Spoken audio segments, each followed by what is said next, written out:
Quando o padre Maurício fez um e-mail convidando essa pequena introdução na conferência do padre Lima, eu não entendi bem o que ele esperava de mim. Eu aproveito a ocasião, primeiro, para fazer um agradecimento todo especial ao padre Lima, porque eu devo a ele a minha presença aqui no Pio XI. Quando eu voltei do exílio, estava tentando voltar à teologia também, o convite do padre Lima para ensinar aqui no Pio XI foi muito bem recebido. E eu me sinto aqui em casa depois de 20 anos de ensino. Há 20 anos que eu trabalho nessa casa, fechando a minha vida com um ensino de teologia, como, aliás, eu a comecei em 55. Eu tenho mantido um diálogo constante com o padre Lima. A prova disso são os artigos que vocês podem ler na revista de catequese. E como nós conversávamos antes dele ir para Roma, esses artigos adiantaram muitas coisas que foram discutidas e até mesmo, num certo sentido, se nós levamos a sério a mensagem ao povo de Deus, e as proposições do sínodo foram assumidas pelo sínodo. Agora nós esperamos a exortação apostólica, que deve promulgar algumas coisas extremamente importantes, como, por exemplo, ele terá a ocasião de dizer, mas a mim impressiona muito a importância do ato de crer, que a gente chama tecnicamente a fides qua. O importante na fé, mais do que as verdades nas quais nós acreditamos, é o fato de nós crermos em Deus. E isso é um dado muito importante do Vaticano II, que tinha sido posto um pouco à margem, por diversas razões históricas, mas que foi retomado já no catecismo, e foi cultivado por uma tradição teológica que infelizmente não prevalece no Brasil, por uma tradição teológica que, afinal de contas, eclodiu no magistério de Bento XVI. É uma das características do magistério do Bento XVI, essa importância dada ao ato de crer, quer dizer, ao fato de que nós acreditamos.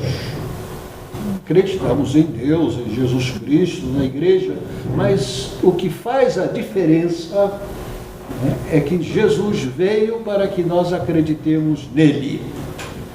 Não tanto nas verdades que ele ensina, mas que nós acreditemos nele, que nós façamos confiança e coloquemos a nossa vida nas mãos de Jesus. É isso que deve ser o elemento determinante da pregação da igreja. Daí a importância do querigma, a importância do primeiro anúncio, que não acaba no querigma. O primeiro anúncio é a alma da catequese, que continua vivo, e nós só somos catequizados na medida em que nós cremos. Eu digo isso antes do padre Lima um pouco como provocação, porque isso é a minha interpretação da significação desse sínodo, que foi muito mais do que um sínodo, foi quase um mini concílio. O tema da evangelização ele é tão abrangente que praticamente toda a vida da igreja foi posta em questão. E nós tivemos essa oportunidade extraordinária de ouvir os bispos de todo o mundo discutirem todos os temas que são de interesse da igreja. Eu invejo o padre Lima, que pôde assistir essas discussões, delas participar, deixar a sua marca lá nas proposições. Isso é um grande tirocínio. um grande curso de teologia, uma grande iniciação ao mistério de Deus. Eu que durante o concílio participei das discussões dos peritos, posso avaliar isso. Eu acho que eu aprendi teologia participando das discussões dos peritos do concílio. Imagino que o Padre Lima aproveitou muito mais porque ele estava lá dentro da aula sinodal.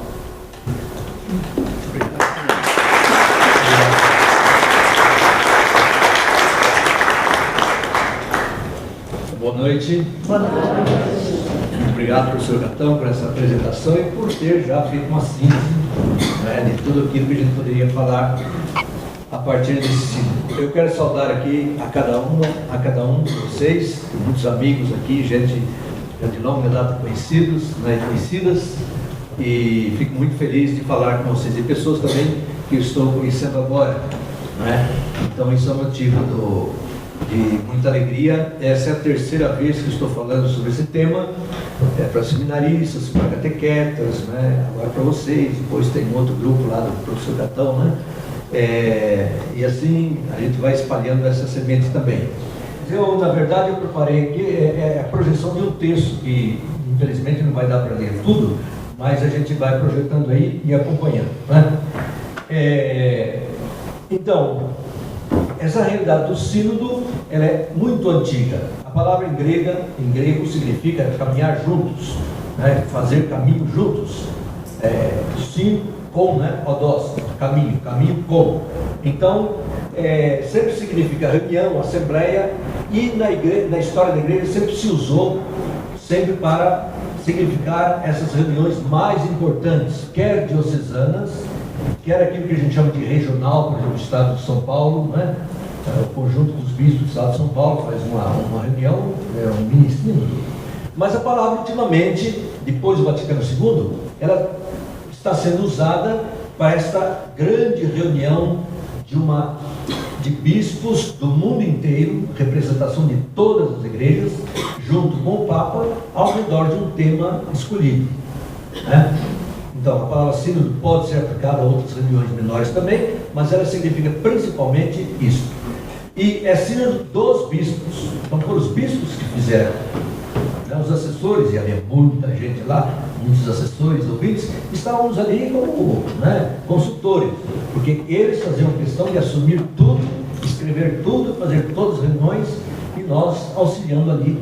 E não como aconteceu, no sino concílio, se diz que muitos bispos assinou e não sabia que estava assinando, porque os peritos que fizeram. Medellín foi a mesma coisa, quem fez Medellín foram os assessores, Claro que os bispos, os grandes bispos tocaram, mas era aquela turma de teólogos aguerridos que fizeram. Hoje não, os bispos não caem nessa. Quem faz são eles. Eles fazem tanto assim que não tem tanto a marca de especialistas, de escolas teológicas, mas é o pensamento do episcopado todo. Ela foi constituída em 1965, logo depois do concílio, para manter vivo o espírito da colegialidade, ter sido vivido tanto no Vaticano II. Essa palavra colegialidade, quer dizer, a responsabilidade da igreja está na mão de todo episcopado, não só na mão do Papa, impossível, e cada bispo também não é responsável só por sua diocese, mas ele tem o cuidado de todas as dioceses. Então, esse sínodo vem expressar essa ideia de colegialidade episcopal também vivida no Vaticano II. É um acontecimento mais significativo da igreja após o concílio ecumênico. O concílio é a máxima reunião que a igreja faz, e logo depois dele é esse sínodo. Ele é de uma natureza pastoral, porque sempre está voltado para um tema, e esse, mais do que tudo, abrange tudo que a igreja faz, a evangelização, e não tanto assim para estudar um tema teológico das verdades da fé, mas ao mesmo tempo um acontecimento espiritual. A gente percebia naquelas 3 semanas, a igreja rezando, a igreja manifestando a sua fé profunda, na presença do Espírito Santo que guia a sua igreja através dos caminhos mais diversos, através das pessoas, dos acontecimentos da história, né? Da minha parte, é uma experiência única, irrepetível, impactante, ampla, profunda, né? Essa convivência contínua com pessoas, a começar com o Papa, né? Mas com pessoas, com a nata, vamos dizer assim, da igreja, uma representação muito grande de personagens que a gente nunca imaginava encontrar um dia lá estava. Como preparação, tem esses documentos. Primeiro, lineamento. Foram grandes linhas traçadas e com algumas perguntas enviadas pelo mundo inteiro, para o episcopado. Daí vieram as respostas e com essas respostas de todos os bispos se fez um instrumento de trabalho. E esse instrumento de trabalho que está publicado, né, que é muito bom, muito bonito, o sínodo foi feito sobre ele, quer dizer, todo mundo refletia aquilo que o instrumento de trabalho falava. Quem é que estava presente no sínodo? A começar do Papa, não é? Ele convoca, nomeia as principais lideranças, dirige, sanciona, e ele participou integralmente, apesar da sua idade já avançada, da sua saúde meio fragilizada já, andando de bengalinha, se bem com dificuldade, mas atento, anotando, né? E sempre presente. Ele faltou às 3 ou 4 assembleias de 22 que houve, né? Então participou, vamos dizer assim, 90% integralmente. E depois os encargos mais importantes, que vocês leem esses nomes, né? Eu coloco esses nomes aqui para vocês verem que não era somente italianos, não era somente latino-americano. A igreja é universal, então tinha gente do mundo inteiro, né? Desde o de Hong Kong, o cardeal de Hong Kong, que era um dos presidentes delegados, não é? Até um de Kinshasa também, Congo, ali na África, e que presidiam por turno, né? Sempre falando em latim, aqueles que presidiam. E depois o relator geral, que era o cardeal de Washington, William Weir, juntamente com o secretário especial Marie Carré, da França. E eu não falei o principal lá, que é o secretário-geral, esse Nicola Eterovich, que comandava tudo, embora quem conduzia as sessões eram esses presidentes ali delegados, né? E outros encargos aí, vocês poderam ver esses nomes aí da procedência também, né? Eu coloquei ali uma comissão da mensagem, que foi eleito também um brasileiro para junto com esse cardeal aqui, que era o presidente, né? Mais 15, entre eles o Dom Sérgio Rocha, que é arcebispo de Brasília, né? Foram eleitos também para isso, para essa finalidade. Os padres sinodais eram 167 delegados das conferências episcopais da Igreja Católica Romana, que é uma parte da igreja. Existe também a Igreja Católica Oriental, né? Dessas tinha 18 delegados, mais 10 eleitos da União dos Superiores Gerais Religiosos, né? 26 prefeitos da Curia Romana. Prefeito aqui significa chefe, não é aquele que é prefeito na cidade, não. São os chefes dos grandes departamentos do Vaticano, eram 26 cardeais, né? Depois 40 bispos eleitos pelo Papa, né? Eleitos como padres sinodais. Entre eles, né, Dom Beni, né, que é bispo de Lorena, Dom Salesiano aqui, Dom Santoro também, que é italiano, está na Itália, mas viveu e trabalhou no Brasil há muito tempo. O presidente e o secretário do CELAM é a Conferência Latino-Americana, né? Num total de 261 pessoas com voz e voto, né? Esses votavam, tinham presença, os outros somente participavam e davam uma colaboração, como a minha presença lá, né? Então esses 261, né, foram eles que fizeram o sínodo, eles são responsáveis por tudo. Desses 261, 5 eram do Brasil, né? Dom Dilo Scherer, nosso cardeal arcebispo, Dom Leonardo Ulrich Steiner, que é o secretário-geral da CNBB, Dom Sérgio Rocha, arcebispo de Brasília, Dom Geraldo Lírio, que é arcebispo de Mariana, Minas Gerais, Dom Benedito Beni, bispo de Lorena, da Grande Lorena, né? E mais, eu coloquei mais porque ele está em Roma, ele trabalha lá na Curia Romana, Dom Brás Avis, que foi arcebispo de Brasília e hoje é cardeal lá na Curia Romana. E um sexto bispo chamado Dionísio Lachorich, é paranaense, mas do rito greco-católico ucraniano, que toma conta desses católicos, que são bem típicos, no Paraná tem muitos deles, né? E por isso que ele está lá. Ele toma conta dos católicos greco-ucranianos da Itália, Espanha e Portugal. Outros participantes, 45 peritos, né? Dos quais 6 leigos, 3 leigas, 8 religiosas, entre as quais a irmã Rosana, né? 2 religiosos, 28 sacerdotes diocesanos e religiosos, entre os quais estava eu também. Então eu estava nesse número aqui dos 45 peritos, né? Com toda essa turma aqui. Né? E depois 40 ouvintes. Né? Ouvintes eram pessoas convidadas para apresentar alguma experiência e também para participar, né? Mas eles não tinham voto, não participavam dos grupos menores também, mas não tinham tanta influência lá. Eu coloquei alguns nomes desses 40 aqui. A irmã Terezinha Bruscato, superior-geral das Paulinas, conhecidíssimas nossas, né? Depois a irmã Ivone, que é superior-geral das irmãs salesianas. O padre Renato Guzmán, que é um salesiano filipino. Ari é um padre aqui da diocese de como é que o padre Marcelo chama? Santa Amaro, né? Depois o Kiko de Argoeiros é o fundador do movimento do neocatecumenato, um nome importantíssimo, né? Grande fundador desse movimento. Flores também, que é o fundador de um movimento de escolas evangelizadoras, etc. E o Simão Bote, essa Bote aqui é dos Popularinos, a superior delas. Esse Spinelli aqui, um jovem de 23 anos, que estava representando ali a juventude também, não é? E fez um pronunciamento assim, muito caloroso, que mereceu muitas salvas de palmas, né? Além desses, né, havia 2 chefes de igrejas não católicas. Chefes, quer dizer, o patriarca de Constantinopla, Bartolomeu, né, e o primaz da Inglaterra, que é o chefe da igreja anglicana. Esses 2 foram tratados assim, quase como um segundo ou terceiro papa, né? Tanta importância que era, mas não são católicos, estavam ali assim como convidados muito especiais.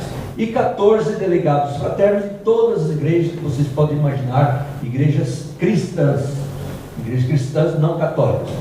E mais 3 convidados especiais, isso aqui não entendi bem, mas entre eles o irmão Alois, que é da célebre comunidade de Thésée, né, na França, e 2 cientistas que também falaram do tema da relação entre fé e ciência. Juntando com o pessoal de secretaria, tradutores, técnicos, etc., eram 431 participantes. Né? As línguas, o principal é o latim, né, falado assim nos documentos principais, e um latim que muita gente achou, e eu inclusive achei muito difícil, um latim classicíssimo, né? Não é para a gente, precisa ser grande técnico para saber esse latim. Infelizmente isso atrapalhou bastante, né? Depois o italiano, espanhol, inglês, francês e alemão, que eram línguas que podiam ser usadas nas discussões e das quais a gente tinha tradução simultânea, né? Nós tínhamos 2 grupos luso-hispânicos, quer dizer, de gente que falava alemão, português e espanhol, né? A sala do sínodo também, muito bem aparelhada. As orações, essa terça aqui é uma oração menor, a gente chama oração média, e que era rezada todo dia por nós. Era a única oração, nós não tínhamos celebração todos os dias, a gente rezava a missa nas comunidades onde a gente residia, né? E ia depois para a sala sinodal, onde a gente tomava refeições também. Depois as 4 grandes celebrações eucarísticas presididas pelo Papa, sempre muito solenes, bem preparadas, né? Então, esses aqui são aspectos assim, mais exteriores, né? E vocês puderam perguntar também alguma outra coisa. Já entrando dentro do tema, né? O significado da expressão nova evangelização. Houve alguém que recolheu 11 definições de nova evangelização. Quer dizer, é uma palavra polissêmica, uma expressão assim que pode ter muitos sentidos. No entanto, ela, durante o sínodo, ela teve esta significação. A nova evangelização se refere às pessoas e povos já evangelizados e hoje afastados, descrentes, secularizados. Então, nova porque já foi gente que já foi evangelizada, são batizados, gente que, portanto, marcado pela graça do Espírito Santo, tiveram um primeiro contato, pelo menos, com a igreja e por diversos motivos se afastaram, ou se não, pessoas que não estão nessa condição, mas são de culturas, são de países altamente católicos, ou foram católicos e hoje não são mais. Então, a expressão nova evangelização é principalmente nesse sentido: como evangelizar novamente essas populações que já foram cristãs. Esse núcleo da nova evangelização aponta para dois lados. De um lado, para a vida interna da igreja, quer dizer, a conversão dos cristãos, a nossa autoevangelização, nós devemos nos deixar evangelizar. Então, está dentro desse conceito de nova evangelização também, esse esforço de conversão contínua, reforçar a nossa fé, revitalizar os cristãos, suscitar o testemunho de fé nossa, porque esse testemunho é que vai evangelizar os outros. A partir da nossa fé, dessa fé profunda, como colocou o professor Catão, na pessoa de Jesus, dessa adesão pessoal, íntima, profunda, como Jesus Cristo, é isso, na medida em que nós vivemos profundamente essa fé, é que daí vão surgir planos, daí vão surgir estratégias para evangelizar os outros. Sem isso, não adianta. Estamos vendendo produtos, podemos falar assim, do qual nós não acreditamos. Então, de um lado. E do outro lado, a missio ad gentes, é uma expressão que significa missão para os povos, chamados pagãos, aqueles que nunca conheceram Jesus Cristo.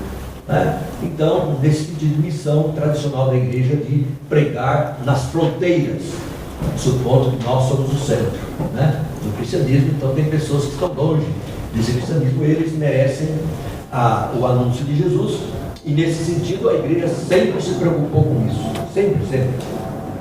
A evangelização de povos que não conhecem o Evangelho. Os grandes momentos do sínodo, as solenes celebrações, aquelas 4 grandes, as orações diárias, com muita piedade, curtas, no máximo 20 minutos, assim, mas com homilia, com salmos cantados em latim, com um ritual muito bonito e muito piedoso. Depois, os 4 relatórios que foram lidos, um relatório sobre o sínodo anterior, que foi sobre a palavra de Deus, verbo Domini, uma outra sobre o instrumento de trabalho, e as 2 sínteses, uma antes das discussões da primeira semana e outra depois das discussões da primeira semana. Ainda, muito importante, as mais de 400 intervenções ou discursos. Nós ouvimos exatamente 429 discursos, entre pronunciamentos do Papa, as leituras principais e os discursinhos de 5 minutos, que cada um podia fazer, ou 4 minutos, ou 3 minutos, conforme a categoria. E aquilo era muito bem cronometrado. O reloginho apareceu lá e acabou, quando zerava, simplesmente desligava o microfone e a pessoa ficava falando sozinha e já passava a palavra para outra. Então, esse foi um momento um tanto cansativo. Vocês imaginam, para a primeira semana foi só ouvir, o tempo todo, ouvindo. Então, uma grande audição, dos grandes problemas da igreja. Todo mundo falou o que queria, porque o tema é muito vasto, sobre tudo se falou. Claro, focando aquilo que o instrumento de trabalho tinha apontado, que é justamente a preocupação pela evangelização hoje. Depois, outro momento importante, a leitura e a aprovação da mensagem, que é um dos grandes documentos do sínodo, e mais ainda das 58 proposições. São 58 grandes frases, grandes períodos, focado num assunto, e essas 58 proposições são dadas ao Papa, para que ele faça a próxima exortação apostólica.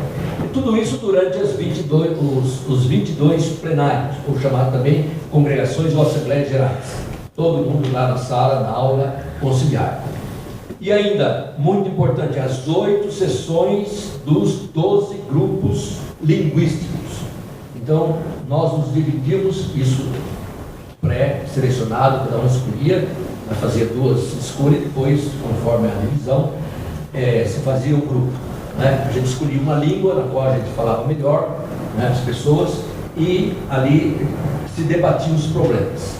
Então, eram 4 grupos de inglês, a língua mais falada, depois 2 de espanhol, 3 de italiano, 2 de francês, e 1 de alemão. Os de língua portuguesa se integravam no espanhol. Para nós, espanhol e português a gente fala que o espanhol é um português mal falado, O espanhol é o contrário. E nesses 12 grupos linguísticos, chamados círculos menores, é onde as coisas se decidiam. É ali que as proposições nasceram ali. A mensagem foi feita por um grupo escolhido logo no início, de 15 pessoas que eu falei no início. A mensagem é um documento, eu vou falar dela daqui a pouco, assim, entusiasmado, um pouco curto com relação às 98 proposições, ao passo que as 58 proposições, melhor 58, essas são feitas, nascem nos grupos, depois vão para a assembleia, são votados, votam nos grupos, etc. Então, foi aí que eu trabalhei também, e aí que a gente podia fazer alguma coisa, alguma influência. Vamos falar um pouquinho da mensagem. A mensagem ao povo de Deus. Ela resume imediatamente, são 12 ou 14 números, assim, impresso, dá umas 3 ou 4 páginas, resume imediatamente as grandes intuições do sínodo, é para ser divulgado por toda a igreja e lido por todo mundo. Então, eu aconselho vocês, através da internet, ou certamente daqui a pouco serão publicados, livrinhos pequenos. É muito bonita, é uma linguagem direta, incisiva, propositiva, encorajadora, exortativa, otimista. Não vai ficar lá discutindo, chorando, não, vai direto assim, é impulsionador, é muito bonito. E usa a imagem de Jesus sentado junto ao poço, saciando a sede e a fome daquela mulher, com o cântaro vazio, símbolo da humanidade que busca valores e sentido para a vida. E essa imagem, continuando, vai e volta dentro do texto. Então, literariamente também é muito bonito. Consta de 14 parágrafos, 6 consagrados aos princípios que comandam a nova evangelização, portanto, aspectos assim mais teológicos, verdades da fé. 7 parágrafos seguintes aplicam esses princípios a situações particulares de maior ou menor importância. O primeiro deles, por exemplo, a família, as comunidades eclesiais e agentes de evangelização, o cuidado pelos jovens, o diálogo com a experiência humana, com a cultura, com as religiões, o 50º do Vaticano II, nós celebramos no dia 11 de outubro, e foi escolhido também por essa data, os 50 anos do concílio. E houve muita gente que falou que o sínodo é filho do concílio, ele reflete muito o Vaticano II. Se comemorou também os 20 anos do Catecismo da Igreja Católica e o Ano da Fé, ano do 11.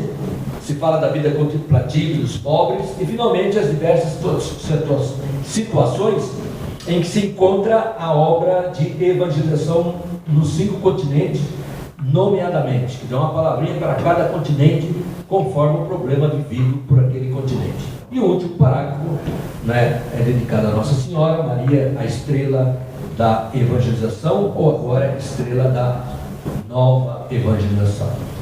Dentre a riqueza toda da mensagem, e aqui estamos em pleno conteúdo do sínodo, eu estou para contar coisas de bastidor, historinhas, brigas, essa coisa, a gente precisa também ver um pouco de conteúdo. Então vamos ler aqui, eu vou pedir para alguém de voz forte aí, ler o primeiro parágrafo, depois um outro nesse segundo parágrafo. Pode ser?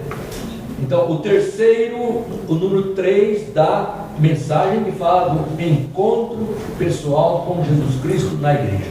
Que esse é um dos temas fundamentais da nova evangelização. Quem se candidata? O encontro pessoal com Jesus Cristo na igreja.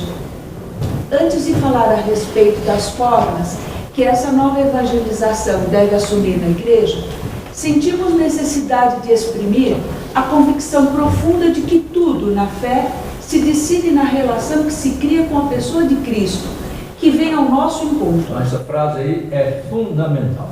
Tá tudo aquilo que o professor Catão falou, né? Por isso que ele falou que as teses dele foram para.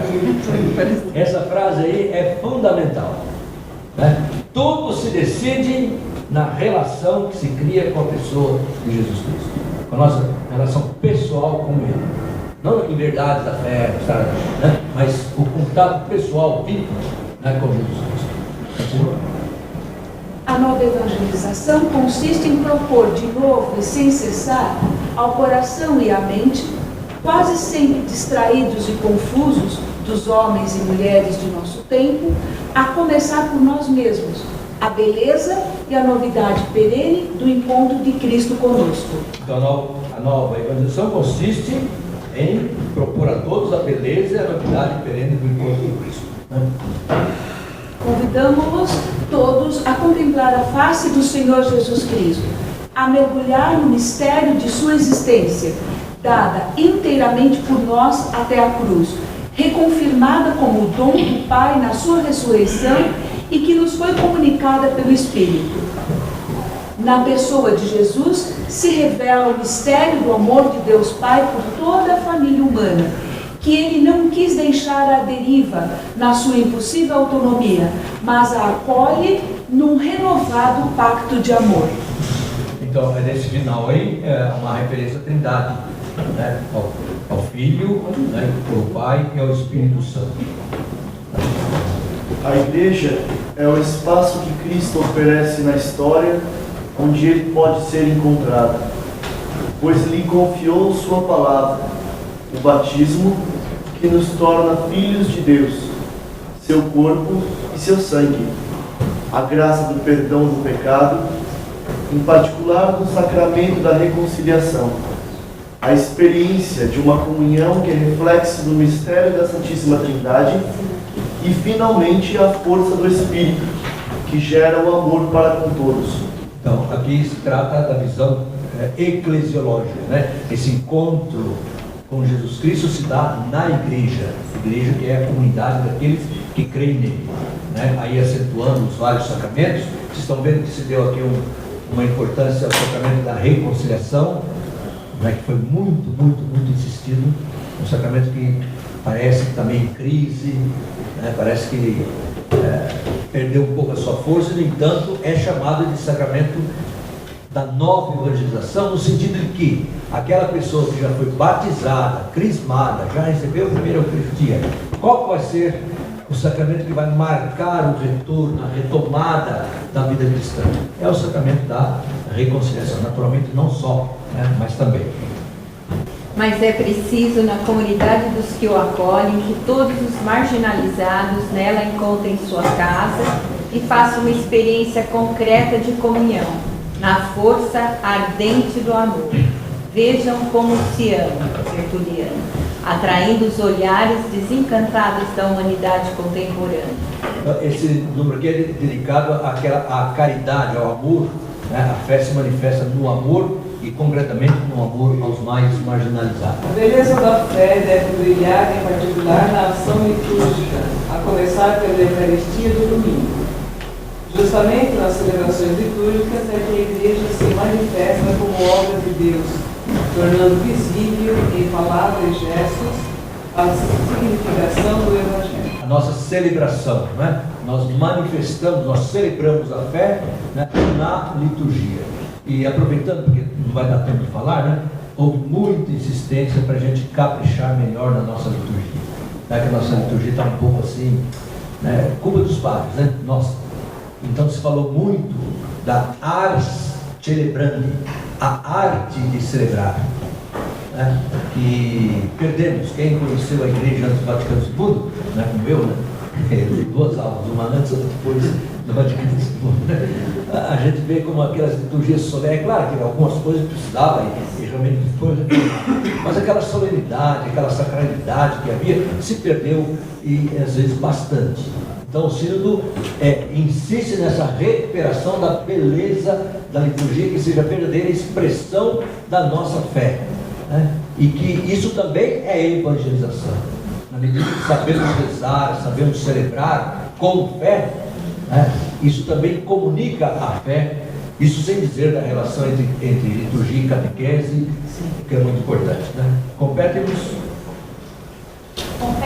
hoje tornar acessível a experiência da igreja, multiplicar esforços para os quais os homens e mulheres possam ser convidados para encontrar Jesus, oferecer-lhes oásis no deserto da vida.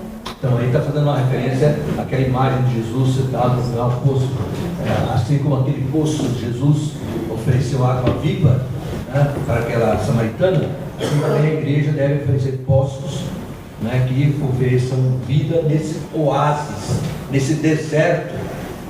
O Papa tem falado muito da desertificação, né, da fé, né? Vivemos uma fé estéril, um deserto. Então a imagem do poço também aplica-se a ele. Depois está a responsabilidade das comunidades cristãs de cada discípulo do Senhor, a quem é confiado o pessoal insubstituível, para que o Evangelho possa alcançar a vida de todos, que exigem de todos uma vida santa. Isso. Então, esse é o número 3 que eu falei que é fundamental, né? Mais à frente tem o número 7, que está mais relacionado conosco, aí, com as famílias, com os leigos. Eu, embora o tempo esteja correndo, acharia muito importante também ler, não vou fazer comentário, mas vocês veem que toca em muitos problemas. Desde a primeira evangelização, a transmissão da fé, a sucessão das gerações, encontrou lugar natural na família.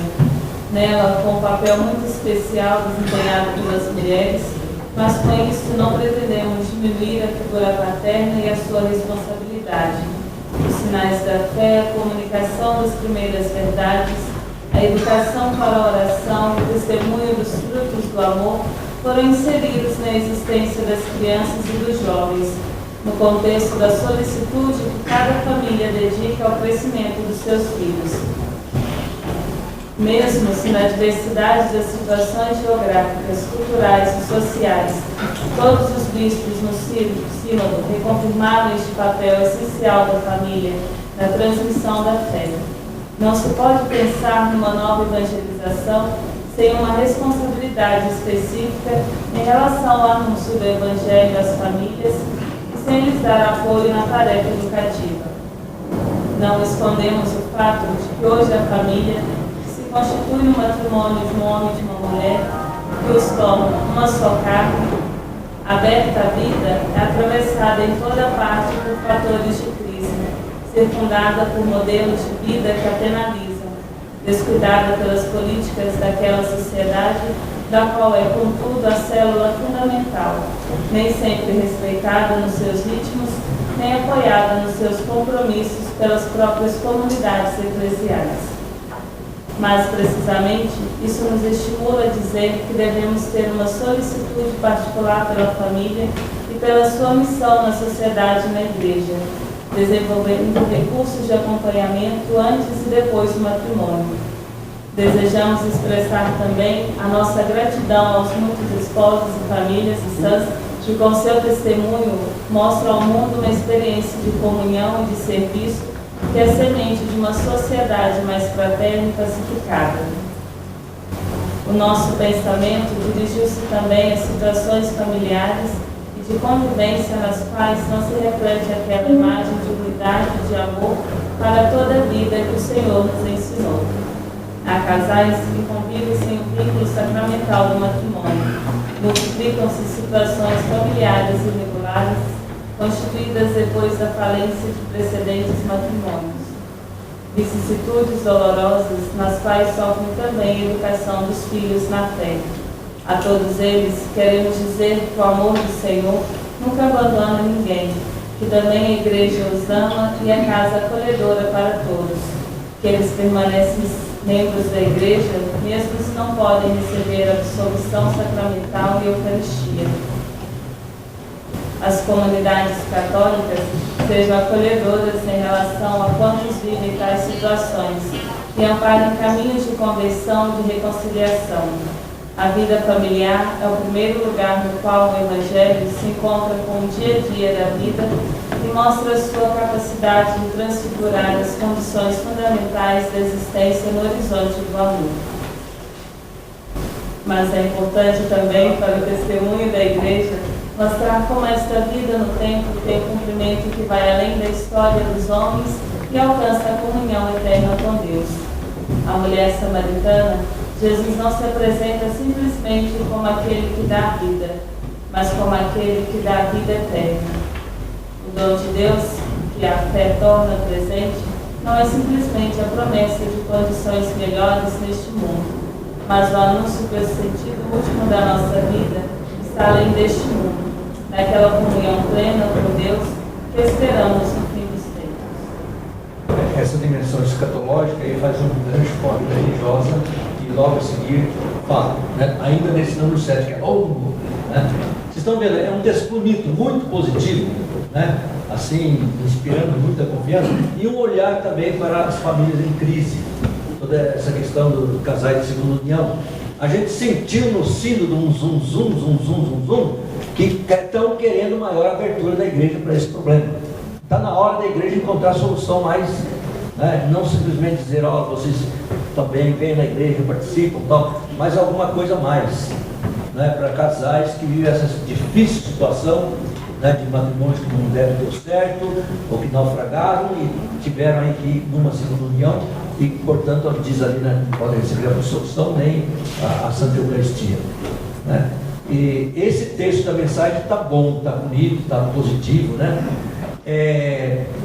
Queria-se fazer uma proposição que fosse pedir ao Papa explicitamente isso, mas o Sínodo não teve coragem. O pessoal não teve coragem. E nas proposições a coisa está mais retraída ainda, né? Está sendo menos do que. Por isso que eu optei por botar esse texto da mensagem, que está mais aberto, mais assim, né? E isso o Papa Bento XVI vem falando há muito tempo, né? No último encontro com as famílias em Milão, né? Ele falou, só faltou dizer mesmo, olha, nós vamos dar agora daqui para frente uma abertura, vamos nos encontrar. Nas proposições está titulado que a igreja encontre, né? Mas no meu grupo, por exemplo, alguém queria dizer, né, propor, senhor Papa, reúna aí uma turma de cardeais, de canonistas, veja experiências de outras igrejas cristãs, como é que enfrentaram esse problema, para ver se nós temos, né? Algum cardeal da Alemanha chegou naquelas entrevistas assim, falar que a coisa estava, porque ele estava com muita esperança de que porque começou assim muito quente, né? Mas depois esfriou. Bom, só para dizer, né? Assim, então, com isso a gente deu uma visão assim, principalmente aquilo que refere à vida de vocês, né? Porque se eu estivesse falando para seminaristas ou para teólogos, a gente falaria em outros aspectos. Como é que surgiram essas 58 proposições? A metodologia, né? Durante uma semana, os padres sinodais discutem o instrumento de trabalho, fazem pronunciamento sobre um tema desse instrumento. O relator principal faz uma síntese dos mais de 400 discursos, apontando os temas principais discutidos. Um trabalho imenso, imenso. É claro que éramos muitos assessores, eu, por exemplo, tinha que ficar atento àquele determinado assunto e passava para ele, falava, olha, esse assunto aqui está saindo, acentuar essa ideia. Então tudo vai na mão dele lá, e ele com a sua equipe fez um resumo. Eu li uma segunda vez agora, achei muito bom, muito bem feito, muito bem feito. Essa síntese de tudo aquilo que se falou no sínodo. Daí, os 12 grupos linguísticos, durante 6 sessões, constroem proposições, né? Aquelas grandes frases, esse bloco de assuntos. E somando todos os 12 grupos, né, saíram 326. E que foram reduzidas a 58. Aí que houve o corte. Aí que houve perda de muita coisa. Né?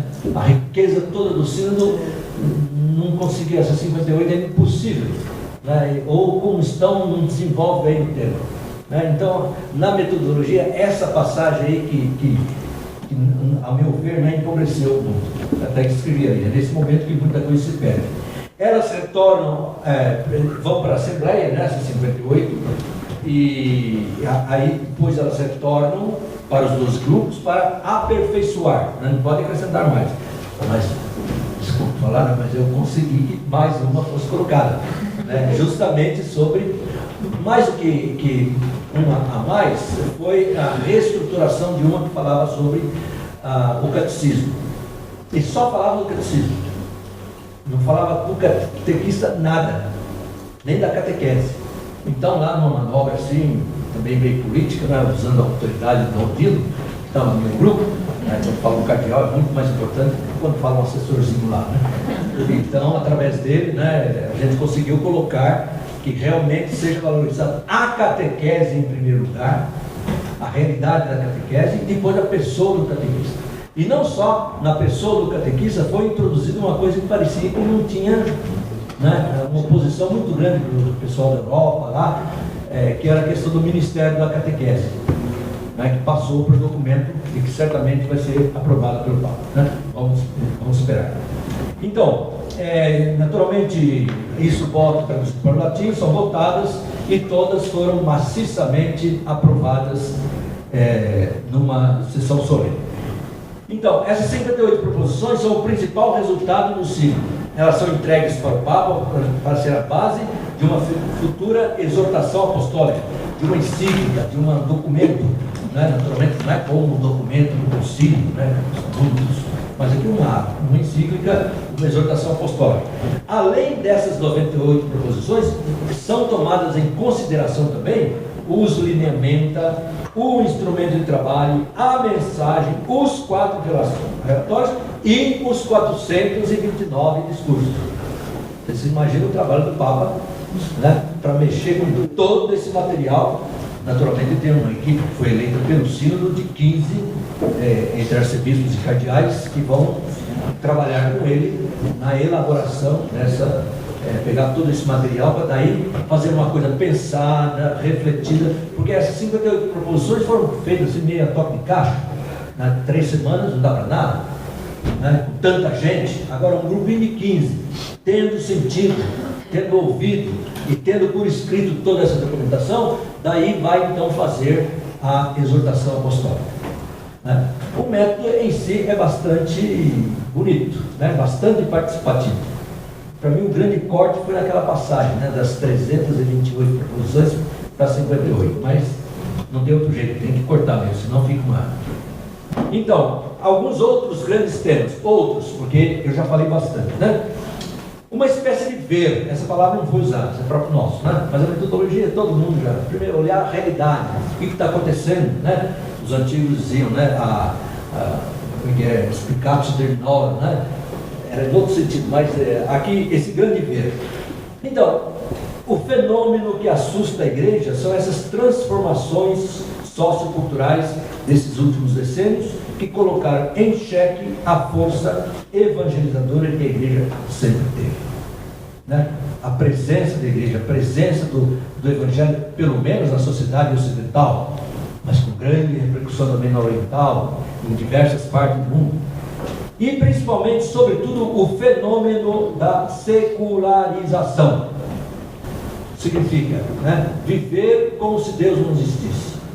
Né, construir a vida, a sociedade, o nosso destino, tudo como se Deus não existisse. Né, isso não é importante. Até que respeita um pouco a sociedade moderna, né, mas isso é coisa da vida particular.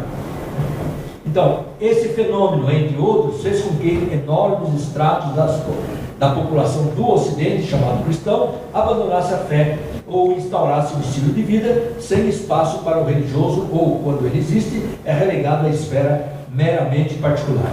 Não só, mas por todo lado, a gente sentiu muito isso lá, se reclama de um clima latente de oposição à igreja, de resistência à sua presença, de contraposição a seus ensinamentos, de desvirtuamento de seus grandes ícones ou celebrações, como é o caso do sentido do Natal, da Páscoa, do uso do crucifixo, etc.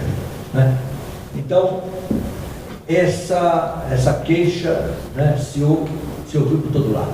Houve até alguém lá que falou que um discurso falou que são os países anglófonos que falam inglês, nomeadamente de Inglaterra e Estados Unidos. Né?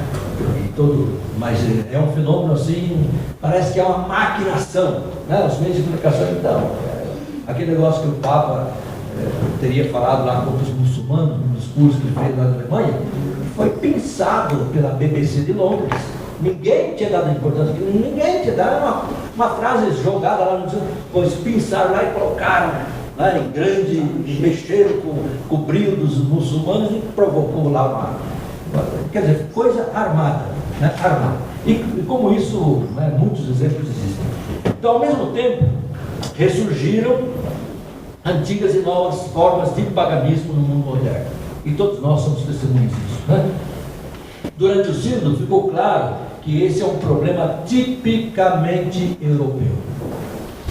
Né? Não é que, em parte, países do continente americano, nomeadamente Estados Unidos e Canadá, mas também entre nós aqui no Sul e particularmente no Brasil, né, também esse fenômeno está chegando, né, mas é um fenômeno europeu. Então eu interpretei assim que o sínodo foi convocado por um problema que o pessoal da Europa está sentindo muito, né? Agora o calo deles está doendo. Então convoca um sínodo para ajudá-los a responder, e naturalmente isso com desdobramentos muito grandes para toda a igreja, mas esse era um dos problemas centrais, né? A descristianização da Europa e a tendência a uma forma de vida muito marcada pelo materialismo agnóstico e ateu é um fenômeno assustador, o que está chegando também em outros países. O cardeal Weir, que era o relator principal, falou em tsunami do secularismo, né? E vem a pergunta, né? O que a igreja deve fazer para que a luz do Evangelho volte a iluminar os povos? Cristãos no passado e hoje afastados de Deus, né? Da igreja, das práticas religiosas. Então foi para responder a esse grande problema da nossa época que o sínodo foi convocado. Naturalmente com reflexos dele para muitas outras atividades da igreja e também, como disse no início, para a missio agendas. A América do Norte vai e segue pelo mesmo caminho. Já na América Latina, sentimos sim bater a descristianização, esse secularismo e desafios à fé. Aceitas, porém, com seu proselitismo e leitura bíblica dessa tradição, também incomoda muito a nós. E eu descobri também que na África o pessoal está muito incomodado com as senhas, a Igreja Católica, né? E muita coisa de exportação brasileira, viu? Sai daqui do Brasil para exportar para lá. Entretanto, nós na América Latina aqui, esses e outros problemas em parte foram enfrentados há 5 anos em Aparecida, né? E buscadas soluções dentro de nossas tradições religiosas e culturais. Então, mal comparando, eu cheguei um momento de pensar assim, nós na América Latina estamos fazendo o que aqui? Porque já vimos tudo isso, né? Ou falando de outro jeito, o sínodo, né, foi uma nova Aparecida, ou melhor, aquilo que a Aparecida falou para o mundo inteiro, né? Porque nós, por graça de Deus, já tivemos essa caminhada, já enfrentamos isso, buscando aí, não propriamente com essa expressão nova evangelismo, que aparece também Aparecida, mas com aquela expressão de discípulos e missionários, uma igreja missionária, né? Nova, missão continental e todas essas coisas, então para nós tem bastante significado. Tal não é também um problema das populações cristãs minoritárias na Ásia. Na Ásia, o cristianismo é insignificante. Lá o convívio com as grandes tradições religiosas, muitas vezes mais antigas que o próprio cristianismo, leva os cristãos a uma série de problemas e dificuldades para viver a fé. em parte na Ásia, sobretudo no Oriente Médio e em muitos países da África, onde se sente também a força das seitas. O problema é o confronto com a emergência cada vez mais visível e forte do islamismo. Então os cristãos estão sofrendo muito, mas muito. Está sendo muito difícil ser cristão onde existe cultura islâmica, religião predominantemente islâmica. A gente ouvia coisas assim do Arco da Velha, né? Coisas assim que um deles até falou assim que eles têm até medo de ali falar as coisas claras, porque por medo de vazar, cair na mão no ouvido dos islâmicos, e quando ele chegar lá no país dele, ele vai parar. Até esse ponto chegou. Era um problema que para mim não existia. A gente não vem falar de islamismo, nada disso, mas lá a gente pode sentir que o problema é muito sério. São cristãos que sofrem a perseguição, não têm liberdade de professar a própria fé, ou se a têm, é constantemente ameaçada. E em não poucos casos é um confronto que leva ao martírio, como sabemos, né? Durante o sínodo, no último dia do sínodo, lá em Uganda, né, um homem bomba se explodiu dentro da igreja, matou 8 e feriu os 40. Dentro da igreja, durante a missa. Né? Na Oceania também, em parte, também é um problema de antigas populações cristãs que abandonam a fé, como também de populações que necessitam ainda do primeiro anúncio. O problema da evangelização é vasto e engloba toda a atividade da igreja, né? Pois tudo o que ela faz é, ou deveria ser, para anunciar o Evangelho. Sentiu-se durante o sínodo, principalmente em sua primeira parte, certa dispersão de assuntos. Os pronunciamentos relataram belos testemunhos, relatos de novas formas de evangelização, há um pulular no mundo inteiro, de novas formas de evangelização. Nós temos aqui, debaixo dos nossos olhos, parece que está muito conhecido, Canção Nova. É uma forma nova. O Jonas aí inventou uma nova forma de ser religioso, família, não sei o quê, uma coisa, e que não está na tradição da igreja.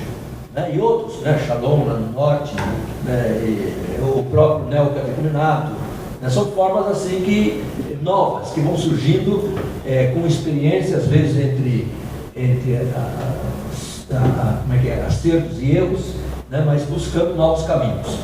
Muitos deles, muitos discursos foram reflexões. Um outro tema que eu já falei e insisto nele, a nossa conversão ao Evangelho, nossa da igreja, a revitalização da fé dos cristãos, é a primeira e fundamental ação de evangelização. Ao lado disso está também o tema da alegria. Bento XVI, devemos dar ao mundo um testemunho de que vale a pena viver o Evangelho de Jesus, um testemunho alegre, de pessoas realizadas. Eu coloquei lá o nosso Dom Bosco, DB, Dom Bosco.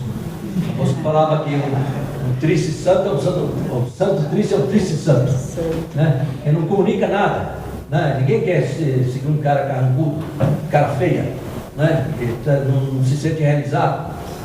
Então isso significa que o sínodo reconhece o primado da graça divina na nova evangelização. Não são os nossos planos, mas é a graça de Deus manifestada na nossa vida, cuja fonte é a Santíssima Trindade e cuja vida temos pelo batismo. Os planos e ações pastorais que fazemos e devemos fazer serão sempre decorrência dessa vida espiritual e profunda vivência do mistério de Cristo. Aqui está um dos pontos centrais que o sínodo aponta para a nova evangelização. A conversão da igreja, a nossa conversão ao Evangelho, essa busca, essa descoberta, esse entrar em contato maior com a pessoa de Jesus, que se manifesta depois naturalmente no nosso comportamento individual, social, comunitário, etc.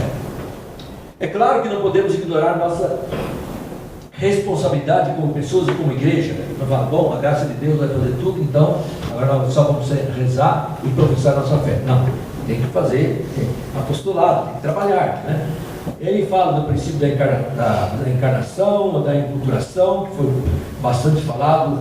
Isso aí, a proposição 25 fala da necessidade de conhecer os novos cenários urbanos, o grande desafio, e nele se enculturar, reconhecer que Deus habita essa cidade.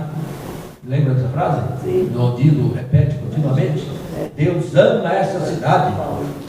né? Aqui não mora o mal e o diabo só, não, que isso, né? E nós fazemos parte dessa história. Então não podemos abandonar a cidade, né? Deus ama os grandes centros urbanos e quer que aí o evangelho seja pregado e vivido. Eu sempre falo, né, que o cristianismo é um fenômeno, historicamente, nas histórias religiosas, é um fenômeno urbano, não é rural. O cristianismo nasceu em grandes cidades, a começar de Jerusalém, depois Antioquia, depois Éfeso, depois Corinto, Roma, Atenas, né? E depois, quando o pessoal foi para o campo, a igreja foi atrás também, foi para o campo, né? E agora, nós voltando à cidade, principalmente a grande cidade, nós ainda não encontramos, né, eu digo ali na frente, né, muitos se afastaram da igreja, talvez porque não soubemos identificar os problemas de hoje, nem falar a linguagem compreensível. Uma das proposições fala, por exemplo, de fazer uma liturgia de cara urbana. Eu não sei o que isso significa, né? Mas o esforço é esse, né? Que seja própria para a pessoa que habita a cidade grande, no ritmo da cidade grande, etc. E tal. E também reaparece então como uma das grandes preocupações pastorais, não só a linguagem e os meios de comunicação, mas também a nova cultura midiática. Não se trata agora de a gente comprar iPod, fazer rede de televisão, os meios, isso é muito importante também, mas o mais importante é essa cultura que vai nascendo, né, a partir dessa realidade que nós chamamos de nova cultura midiática, e o novo modo de ser e de se relacionar provocado pela mídia contemporânea hoje, as redes sociais, por exemplo, que é o tema do Dia da Comunicação do ano que vem, né? Aí vai algumas coisas sobre ainda a enculturação. E uma coisa interessante, né, para nossa alegria, o Sínodo incorporou muitas expressões de Aparecida, né? E houve um fato curioso: os latino-americanos, que não éramos muitos, né, predominava europeu, mas tinha muito africano, muito oriental e tal, mas um grupo pequeno lá, latino-americano, sempre muito ativo, né, fala toda hora, Aparecida, porque Aparecida, diz Aparecida, porque Aparecida. Aí levantou um cardeal africano lá e falou: quem é essa dona Aparecida?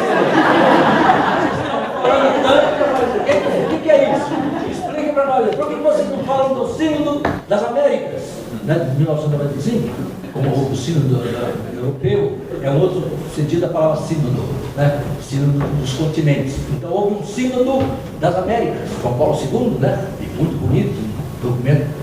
Então aí precisou o presidente Celano levantar-se, em 5 minutos ele expôs direitinho o que é, o que foi Aparecida, nós estamos enfrentando isso, né? E recebemos então assim um aplauso muito grande de todo o sínodo, porque a América Latina, nós com Aparecida, já demos largo espaço em direção à nova evangelização. E algumas expressões como essa aí: estado permanente de missão, por exemplo, né? Conversão pastoral, que no meu grupo, alguns espanhóis torceram o nariz, não queriam saber.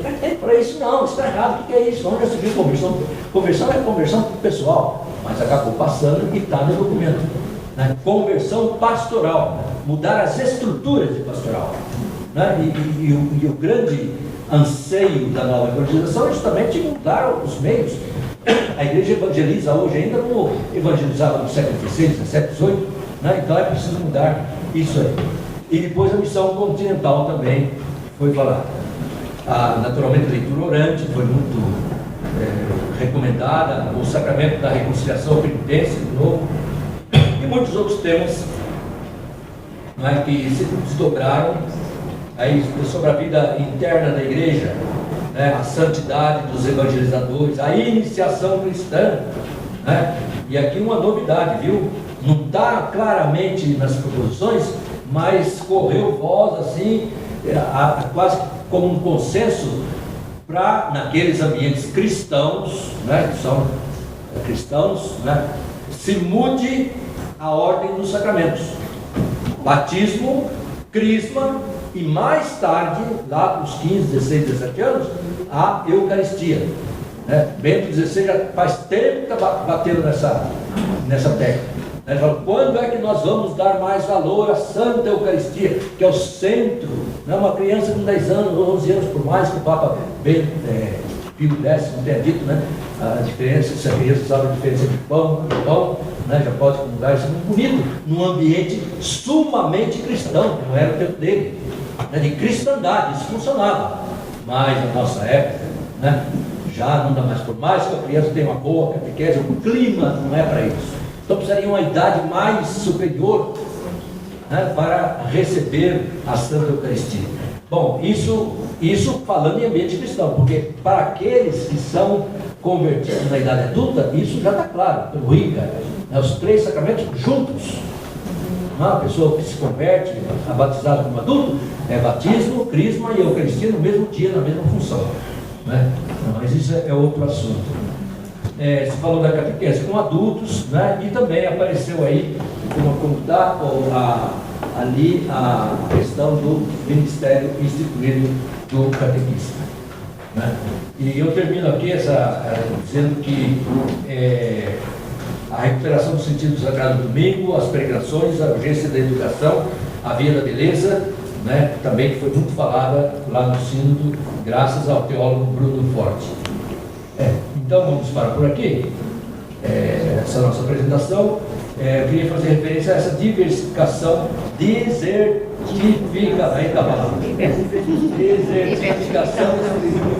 espiritual, né? Então no deserto, a imagem é essa, né? No deserto as estrelas brilham mais.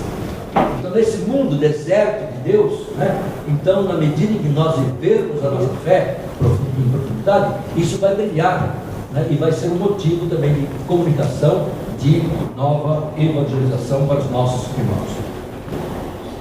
Como apenas teria muitas outras coisas para falar, mas o tempo, o relógio, né, não para e temos que terminar. Então, muito obrigado pela atenção.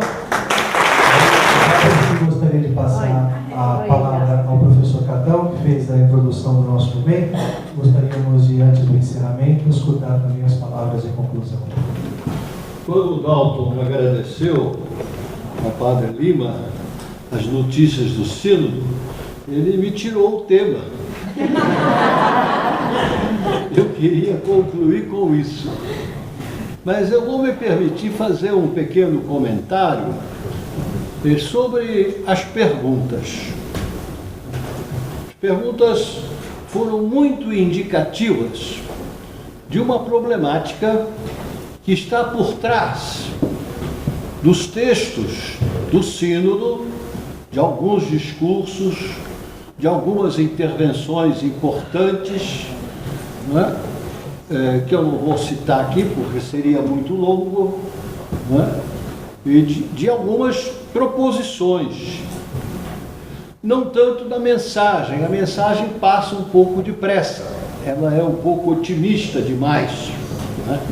Mas existe um problema que o sínodo não soube resolver, a meu ver.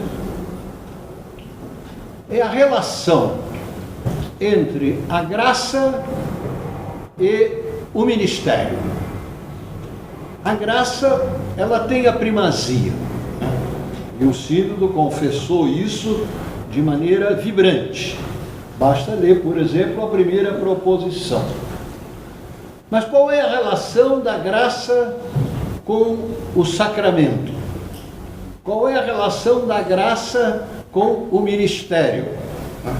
Esse é o problema do matrimônio, o problema do ministério de catequistas, o problema do leitorado, que o Lima citou.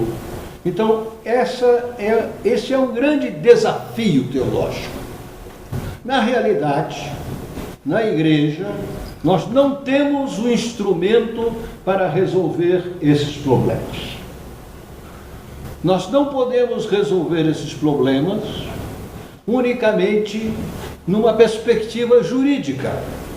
Porque, é claro, nós vamos insistir sempre, a indissolubilidade do matrimônio é um dado do Evangelho.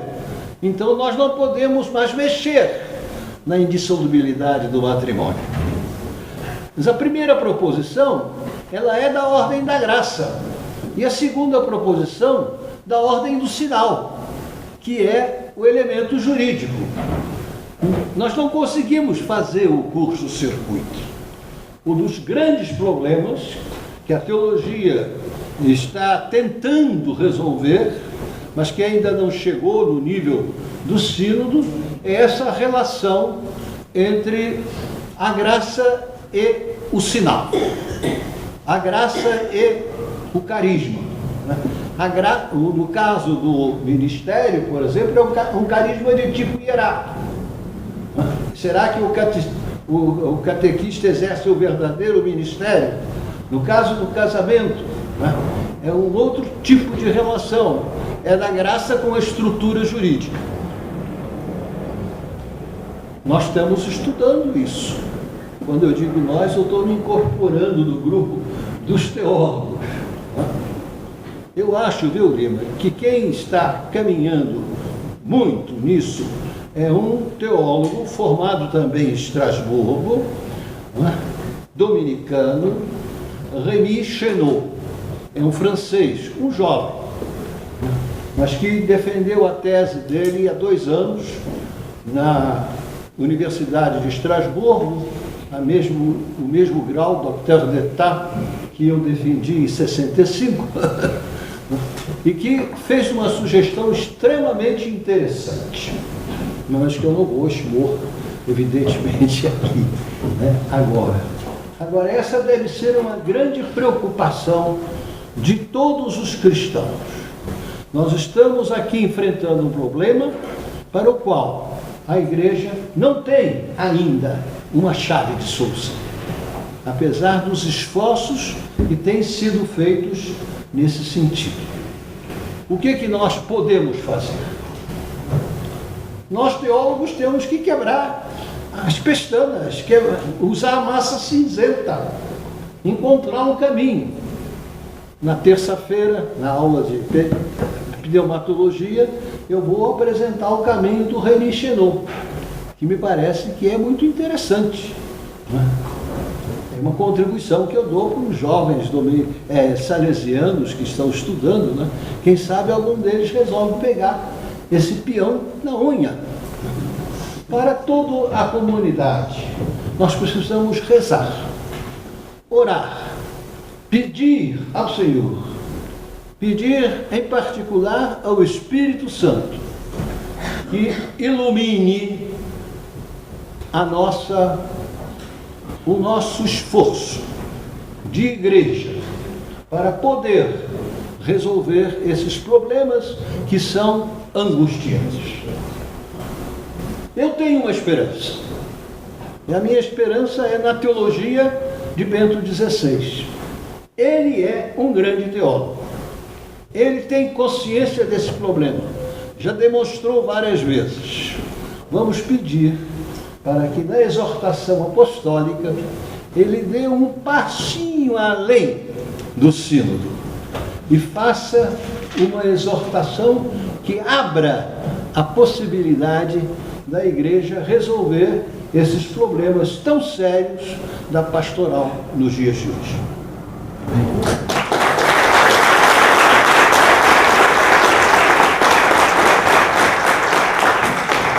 No início da conferência, o professor Catão pensava alto, dizendo assim: eu ainda não sei por que o padre Maurício me convidou para abrir um momento. Eu queria dizer o porquê. Aliás, porque o professor Catão e porque também o padre Lima. Quando a gente fala de nova evangelização, como o padre Lima nos explicou, é um conceito ainda que a gente está por descobrir o que de fato Deus quis dizer e quer dizer com a disseminação desse conceito no mundo de hoje, dentro da igreja e fora dela. Mas nova evangelização não é partir do nada.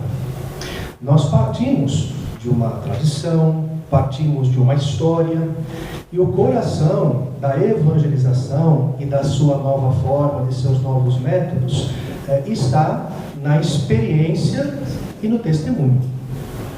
Ora, o professor Catão, o padre Lima, nos anos que eles dedicam à evangelização, nos anos que dedicam ao magistério, são ícones de testemunho de vida, de adesão ao Senhor, de evangelização a partir da vida vivencial.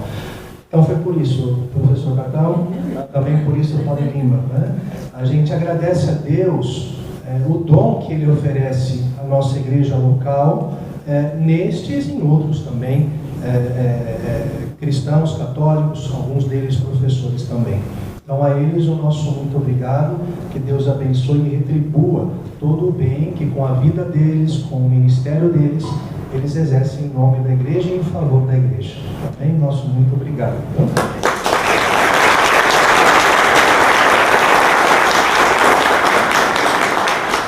Vamos pedir a bênção de Deus, vamos ficar todos de pé.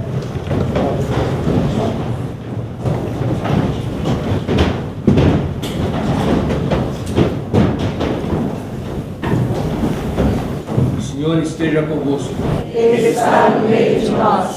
Desça sobre vós, sobre todos nós, a bênção de Deus, a proteção da Virgem Maria, a graça abundante de seu Espírito, para que cada um de nós, na nossa própria situação, possamos ser testemunhas do Evangelho, do amor a Jesus Cristo e a sua Igreja. E desça sobre vós a bênção de Deus todo misericordioso, Pai, Filho e Espírito Santo. Amém. Vamos em paz e boa noite para todos.